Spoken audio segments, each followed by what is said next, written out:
So ray tracing is finally coming to War Thunder. We've had a small glimpse of it for the last couple of years now with global illumination, but it wasn't the true ray trace that we have right now. But the big question that I'm sure everyone is asking is, can you run War Thunder with ray tracing? Almost like the old days of Can It Run Crisis? And the short answer to that is probably not.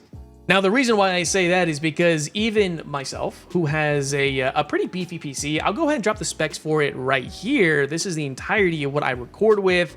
Well, in fact, I don't record with that. I use a second PC for it. Saves me a lot of headroom, to be honest. But this is the PC I play on every single day.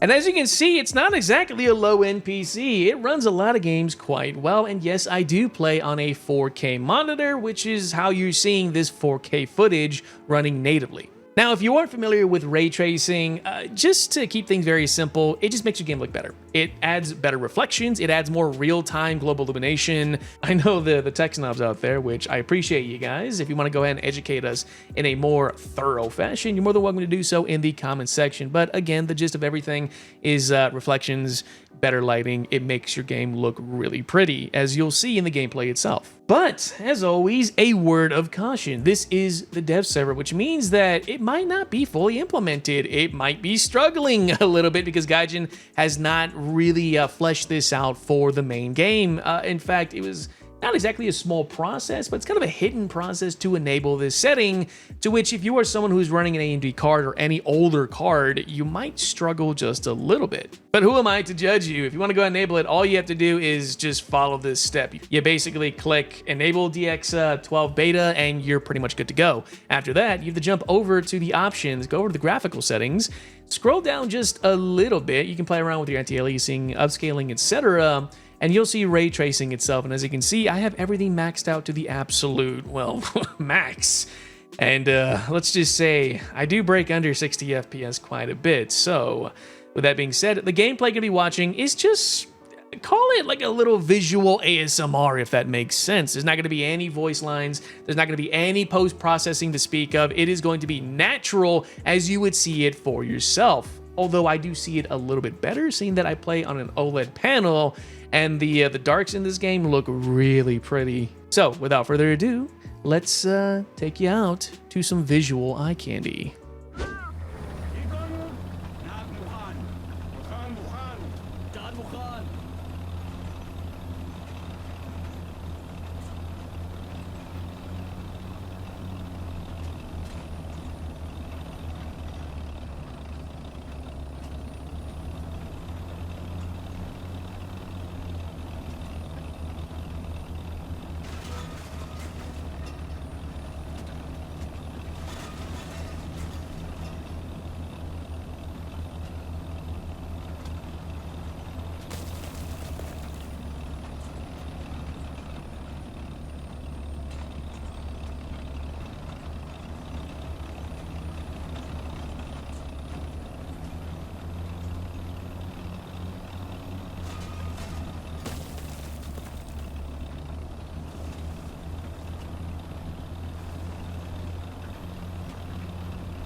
And to think, in that gameplay, it did dip below 60 frames, which in truth, I won't be using ray tracing too much. In fact, I might just turn it off in a little bit, simply because, yes, it does make the game look very good, but I am a tech snob, and I'm a frame snob as well, which means I like to get my 144 or at least over 100 frames so that I can have that competitive edge, although really, to each their own. It really depends if the technology matures just a little bit more with War Thunder, or possibly even the next series or the next 5000 series for NVIDIA, which means I have a lot to look forward to for sure. But here's the question. Should you run ray tracing? Is it going to benefit you as a tanker or a pilot? I wouldn't really say it would. As you can well imagine, playing at lower graphic settings will definitely give you a bigger advantage in most areas, although if you're someone like myself who enjoys the beauty of this game, ray tracing is most certainly the way to go, although it's gonna require you to likely upgrade your graphics card, which I never thought I'd say this. I mean, hell, even my Asus Ally X can run this thing at medium-high settings over 80 frames. War Thunder is a very optimized game, but it does struggle in some areas. This most certainly is going to be one of them. But I am curious on what you guys think about this update. Is this a worthy update? Is ray tracing very nice? Is it a gimmick? Will you be using it? Are you going to be updating your graphics card for it? Let me know in the comment section below. But I hope you guys did enjoy this video. If you want to see more of it, of course, you're more than welcome to check out my live streams over on Twitch. Link is down below in the descriptions. And don't forget, if you buy anything in the War Thunder store, use my discount link. There's sales right now. It doesn't really help you, but it helps me tremendously. But anyways, that's all I got for you guys. Thank you again, and I will see you not only in the next video, or even those streams, but most certainly in the next major update. See you next time.